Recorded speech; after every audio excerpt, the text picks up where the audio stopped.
ലോകത്തിലെ ഏറ്റവും വലിയ സൂപ്പർ പവറായ അമേരിക്കയുടെ സ്വന്തം മണ്ണിൽ അവരുടെ ഏറ്റവും വലിയ പ്രതിരോധ കേന്ദ്രമായിട്ടുള്ള പെന്റഗണിൽ ഇപ്പോൾ വലിയൊരു പരിഭ്രാന്തിയാണ്. കാരണം എന്താണെന്നോ, അമേരിക്കയുടെ സകല രഹസ്യങ്ങളും അവരുടെ ഉറ്റ ചങ്ങാതിയായിട്ടുള്ള ഇസ്രയേൽ ചോർത്തുന്നു.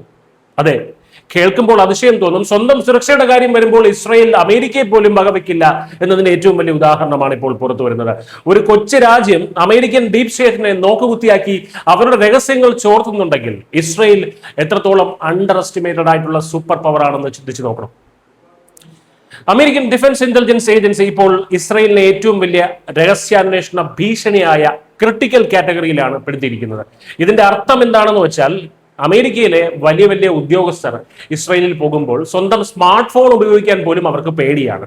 പകരം ഉപയോഗിച്ച ശേഷം വലിച്ചെറിയുന്ന ബർണർ ഫോണുകളും താൽക്കാലിക കമ്പ്യൂട്ടറുകളുമാണ് അവർ ഇപ്പോൾ കൊണ്ടുപോകുന്നത്. ഹോട്ടൽ മുറികളിൽ വെച്ച് രഹസ്യങ്ങൾ സംസാരിക്കാൻ പോലും അമേരിക്കൻ ഉദ്യോഗസ്ഥർക്ക് ഭയമാണ്. അത്രത്തോളം അഗ്രസീവ് ആയിട്ടാണ് ഇസ്രയേലിന്റെ മൊസാദും മറ്റ് ഏജൻസികളും ഒക്കെ അമേരിക്കൻ ഉദ്യോഗസ്ഥരുടെ പിന്നാലെ കൂടിയിരിക്കുന്നത്. എന്തുകൊണ്ടാണ് പെട്ടെന്ന് ഇസ്രയേൽ അമേരിക്കയുടെ കാര്യങ്ങളിൽ ഇത്രത്തോളം കടന്നു കയറുന്നത്? അവിടെയാണ് ശരിക്കുള്ള കളി നടക്കുന്നത്. അമേരിക്കൻ പ്രസിഡന്റ് ഡൊണാൾഡ് ട്രംപും ഇസ്രായേൽ പ്രധാനമന്ത്രി ബെഞ്ചമിൻ നെതന്യാഹുവും തമ്മിൽ ഇപ്പോൾ വലിയൊരു പോര് നടക്കുകയാണ്. ഇറാനുമായി എങ്ങനെയെങ്കിലും ഒരു സമാധാന കരാർ ഉണ്ടാക്കി ഈ യുദ്ധം അവസാനിപ്പിക്കാനാണ് ട്രംപ് നോക്കുന്നത്. എന്നാൽ നെതന്യാഹുവിന് അത് തീരെ സമ്മതമല്ല. ഇറാനെ പൂർണ്ണമായും തകർക്കുക, ലബനനിലെ ആക്രമണം തുടരുക എന്നതാണ് നെതന്യാഹുവിന്റെ ഉറച്ച നിലപാട്.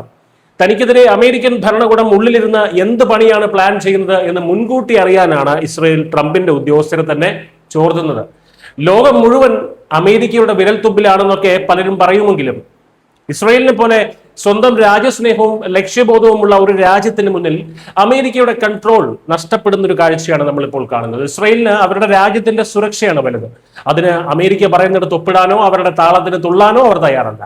തങ്ങൾക്ക് ഭീഷണിയാകുന്ന എന്ത് നീക്കവും അത് സ്വന്തം ചങ്ങാതിയുടെ ഭാഗത്ത് നിന്നായാൽ പോലും അവർ പൊളിച്ചെടുക്കും. ഈ ആരോപണങ്ങളൊക്കെ ഇസ്രായേൽ എംബസി നിഷേധിക്കുന്നുണ്ട്, പരസ്യമായി നിഷേധിക്കുന്നുണ്ടെങ്കിലും പെന്റഗണിന്റെ ഈ ഒരു മുന്നറിയിപ്പ് അമേരിക്കൻ ഭരണകൂടത്തിനുള്ളിലെ ഭയം തന്നെയാണ് പുറത്തു കൊണ്ടുവരുന്നത്. ഇത് ഇസ്രായേലിനെ സംബന്ധിച്ച് വെറുമൊരു ചാരപ്പണിയല്ല.